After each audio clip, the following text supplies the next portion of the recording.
31/3/2022 की मुरली है। बाबा के महावाक्य सुनेंगे आज के। मीठे बच्चे, ज्ञान मार्ग में तुम्हारे ख्यालात बहुत शुद्ध होने चाहिए। सच्ची कमाई में झूठ बोलना, कुछ उल्टा किया तो बहुत घाटा पड़ जाएगा। प्रश्न है बाबा का, जो तकदीरवान बच्चे ऊंच पद पाने वाले हैं उनकी निशानी क्या होगी? उत्तर में कहा बाबा ने, उनसे कोई भी खराब काम नहीं होगा। यज्ञ की सेवा में हड्डी हड्डी लगाएंगे, उनमें कोई भी लोभ आदि नहीं होगा। दूसरा, वह बहुत सुखदायी होंगे। मुख में सदैव ज्ञान रत्न निकालेंगे, बहुत मीठा होंगे। तीसरा, वह इस पुरानी दुनिया को जैसे देखते हुए भी देखते नहीं, उनके अंदर यह ख्याल नहीं आएगा, जो तकदीर में होगा देखा जाएगा। बाबा कहते हैं, ऐसे बच्चे कोई काम के नहीं, तुम्हें तो बहुत अच्छा पुरुषार्थ करना है। गीत चला, हमारे तीर्थ न्यारे हैं। ओम शांति। यह भक्ति मार्ग के गीत है। तुम जानते हो, हमारी ही महिमा हो रही है। भक्ति मार्ग में महिमा गाई जाती है और प्रार्थना की जाती है, और ज्ञान मार्ग में यह प्रार्थना और भक्ति नहीं की जाती है। ज्ञान माना पढ़ाई, जैसे स्कूल में पढ़ते हैं, पढ़ाई में एम ऑब्जेक्ट रहती है, हम यह पढ़कर फलाना पद पाएंगे। फिर बाबा कहते हैं, यह धंधा करेंगे, कहीं सीखते हैं, ऐसे ठगी करेंगे, पैसा कमाएंगे, बहुत पैसे के लिए ठगी करते हैं, इसको भी भ्रष्टाचार कहते हैं। लूट मार भी करते हैं, गवर्नमेंट की चोरी करते हैं। धन कमाकर अपने को सुखी रखने के लिए और बाल बच्चों को सुखी रखने के लिए, पढ़ाकर शादी आदि कराने के लिए, यहाँ तो तुमको पैसे कमाने की बात ही नहीं। यह है पवित्र पढ़ाई। भल ग्रस्त व्यवहार में रहते हो, सिर्फ पढ़ना है। कई कहते हैं, हमें तनख्वाह कम मिलती है, इसीलिए ठगी करनी पड़ती है। क्या करें? परंतु इस ज्ञान मार्ग में तो ऐसे कोई ख्यालात नहीं होने चाहिए, नहीं तो दुर्गति हो पड़ती है। यहाँ तो बहुत सच्चाई सफाई से बाप को याद करना पड़े, तब ही पद पा सकते हैं। स्टूडेंट को पढ़ाई के सिवाय और कोई बात बुद्धि में नहीं रहनी चाहिए, नहीं तो हम भविष्य उच्च पद कैसे पाएंगे? अगर उल्टा सुल्टा काम कर लिया तो फेल हो जाएंगे। फिर बाबा कहते हैं, सच्ची कमाई में फिर कुछ झूठ आदि बोलने से व ऐसा कोई काम करने से पद भ्रष्ट हो जाएगा, बहुत घाटा पड़ जाता है। यहाँ तो तुम आए हो भविष्य पदमपति बनने के लिए, तो यहाँ कोई भी डर्टी ख्यालात नहीं आने चाहिए। कोई चोरी आदि करते हैं तो केस चलता है। फिर बाबा कहते हैं, उसमें कोई छूट भी जाए, परंतु यहाँ तो धर्मराज से कोई छूट न सके। पाप आत्मा को तो बहुत सजा खानी पड़ती है, ऐसा कोई नहीं होगा जिसको सजा न खानी पड़ती हो। माया गिराती रहती है, थप्पड़ मारती रहती है, अंदर गंदे ख्यालात चलते हैं। यहाँ से कुछ पैसा उठावे, पता नहीं ठहर सके व नहीं ठहर सके, कुछ इकट्ठा करके रखें। अब यह है ईश्वरीय दरबार, राइट हैंड फिर धर्मराज भी है, उनकी सजाएं तो 200 गुना ज़्यादा हैं।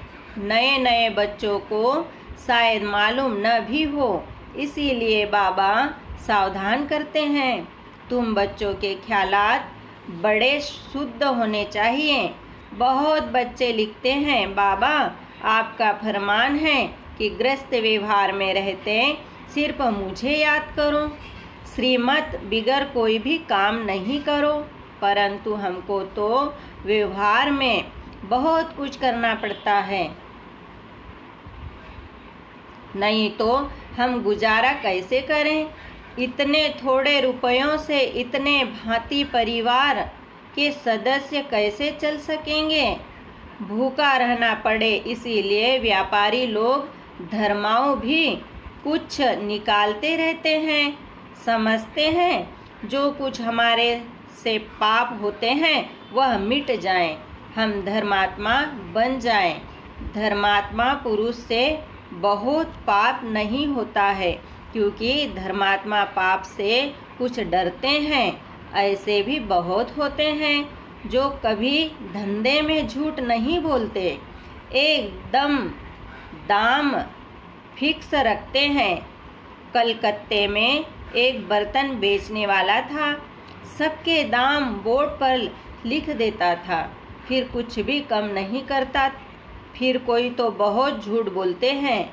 यह तो ज्ञान की पढ़ाई है, तुम पढ़ते हो भविष्य 21 जन्मों के लिए, तो बाबा को हर बात में सच बताना है। फिर बाबा कहते हैं ऐसे नहीं, परमात्मा सब कुछ जानते हैं। बाप कहते हैं पढ़ेंगे तो उच्च पद पाएंगे, नहीं तो जहन्नुम नरक में चले जाएंगे। हम थोड़े ही बैठ देखेंगे कि तुम क्या क्या पाप करते हो। जो कुछ करते हो अपने लिए, अपना ही पद भ्रष्ट करते हो। नाम तो है पाप आत्मा, पुण्य आत्मा। बाप आकर पुण्य आत्मा बनाते हैं, तो कोई पाप नहीं होना चाहिए। बच्चों के लिए तो पाप का 100 गुना दंड हो जाएगा, बड़ा घाटा होता है। ऐसे ख्याल नहीं रखने चाहिए कि जो होगा सो देखा जाएगा, अब तो कर ले। वह बच्चे कोई काम के नहीं। इस पुरानी दुनिया को तो बिल्कुल ही भूल जाना है, देखते हुए जैसे देखते ही नहीं। हम एक्टर हैं, अब नाटक पूरा होता है। 84 जन्म पूरे किए, अब हमको वापस जाना है। जितनी सर्विस करेंगे उतना उच्च पद पाएंगे। फिर बाबा कहते हैं अभी प्रदर्शनी मेले की सर्विस निकली है। जो उच्च पद पाने के पुरुषार्थी होंगे उन्हों का ख्याल चलता रहेगा कि जाकर सुने सीखें कि कैसे भिन्न भिन्न रीति से समझाते हैं। वह चक्र लगाते रहेंगे, सुनते रहेंगे फलाना कैसे समझाते हैं। ऐसे सुनते सुनते बुद्धि का ताला खुल जाएगा। बहुत लिखते हैं प्रदर्शनी से हमारी बुद्धि का ताला खुल गया है। बाबा ने बहुत मदद दी है। बाबा ऐसे बहुत मदद देते हैं, परंतु किनको पता नहीं पड़ता है। समझते हैं हमने बहुत अच्छा समझाया। कोई सच्चे बच्चे समझते हैं कि यह सारी मदद बाबा की है। प्रदर्शनी की सर्विस से बहुत उन्नति हो सकती है। तुम ज्ञान सागर के बच्चे हो। बाबा की याद में रहने से ही बड़ा बल मिलता है। योग बल से ही तुम विश्व की बादशाही लेते हो। बस सिर्फ यही याद रहे कि हमको बाबा से वर्षा लेना है और श्रीमत पर चलना है। बस श्रीमत पर चलने में ही कमाई है। बाकी इस दुनिया में तो कोई काम की चीज़ नहीं है। फिर बाबा ने कहा सब खत्म होना है। तुम ज्ञान सितारे हो, इस भारत को स्वर्ग बना रहे हो और स्वर्गवासी बनने के लायक तो तुमको यहाँ ही बनना है। ज्ञान के पिछाड़ी तो हड्डी हड्डी चूर कर देनी चाहिए। उनको फिर और कोई लोभ नहीं रहेगा। जिनकी तकदीर में नहीं है उनसे फिर खराब काम होते रहेंगे।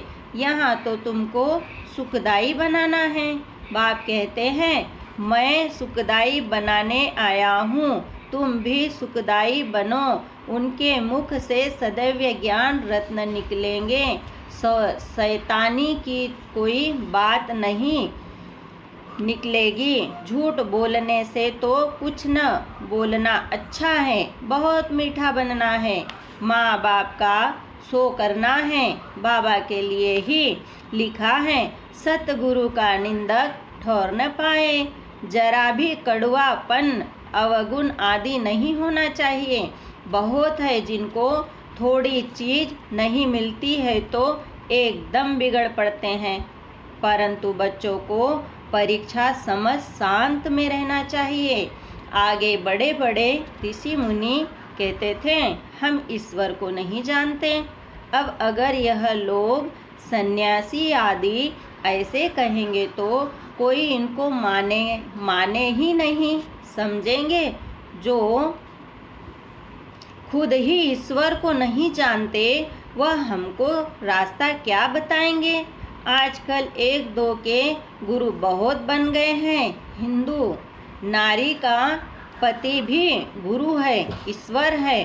गुरु तो सद्गति देंगे या पतित बनाएंगे। अब तुम जानते हो जो भी सब सजनियां हैं उनका गुरु अथवा साजन है एक। माता पिता बाप दादा सब कुछ वही है। यह लोग फिर पति के लिए यह अक्षर कह देते हैं। अब यहाँ तो वह बात नहीं है। यहाँ तो तुम आत्माओं को परम पिता परमात्मा पढ़ाते हैं। आत्मा इतनी छोटी है जिसमें 84 जन्मों का पाल्ट नूंदा हुआ है। परमात्मा भी छोटा स्टार है, उनमें भी सारा पाल्ट नूंदा हुआ है। मनुष्य समझते हैं परमात्मा सर्वशक्तिवान है, सब कुछ कर सकता है।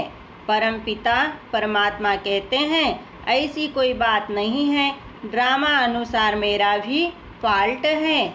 बाबा समझाते हैं तुम सब आत्माएं आपस में भाई भाई हो।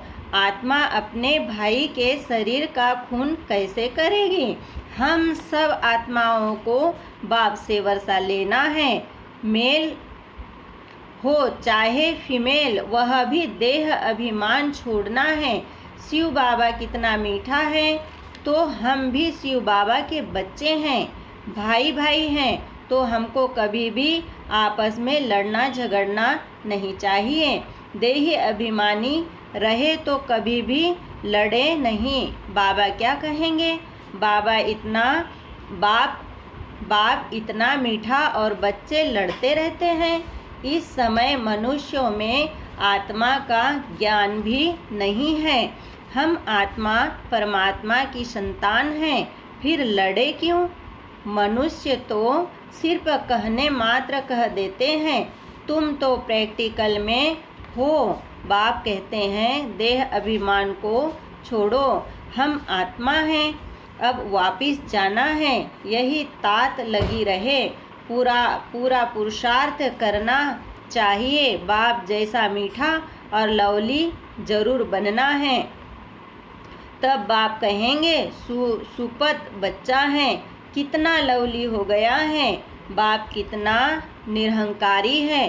कहते हैं मैं तुम्हारा बाप टीचर गुरु सब कुछ हूँ। आधा कल्प से तुम मुझे याद करते आए हो कि बाबा आओ। यह मेरा भी ड्रामा में फाल्ट है। पहले यह घड़ी आदि नहीं थी, रेती पर टाइम देखते थे।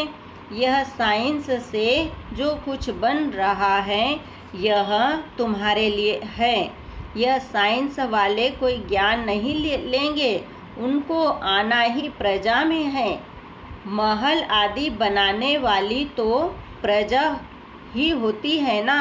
राजा रानी तो आर्डर देने वाले होते हैं। तो यह कोई गुम नहीं हो जाएंगे।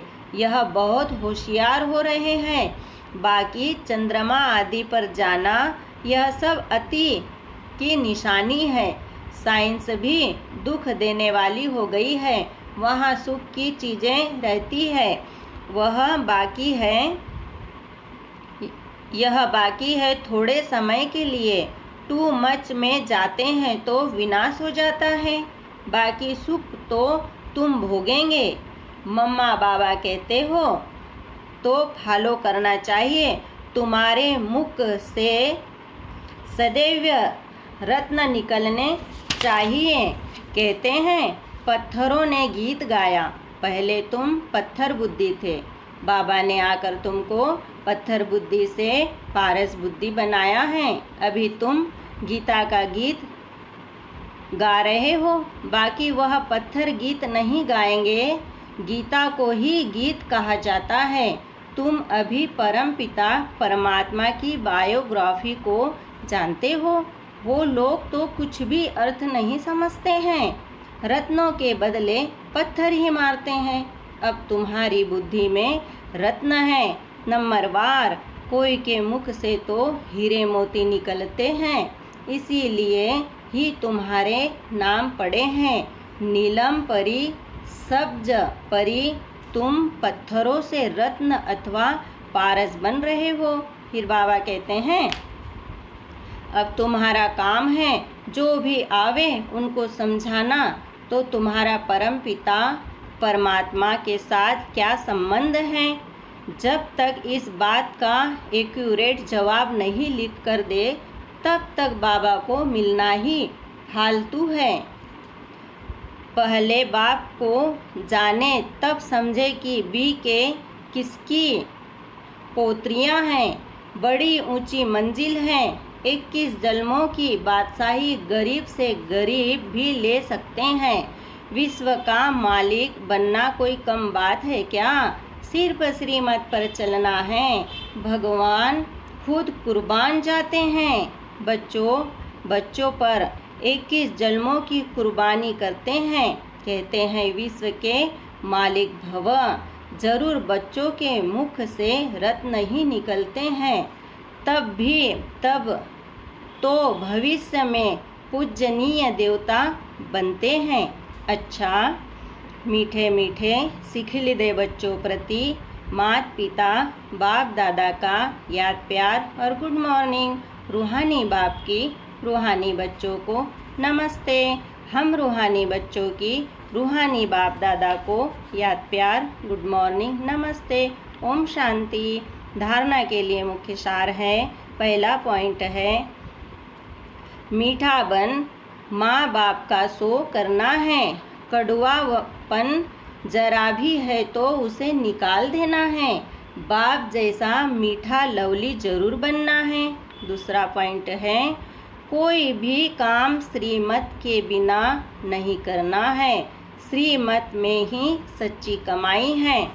बाबा का बहुत सुंदर वरदान है नॉलेजफुल बन हर कर्म के परिणाम को जान कर्म करने वाले मास्टर त्रिकालदर्शी भव।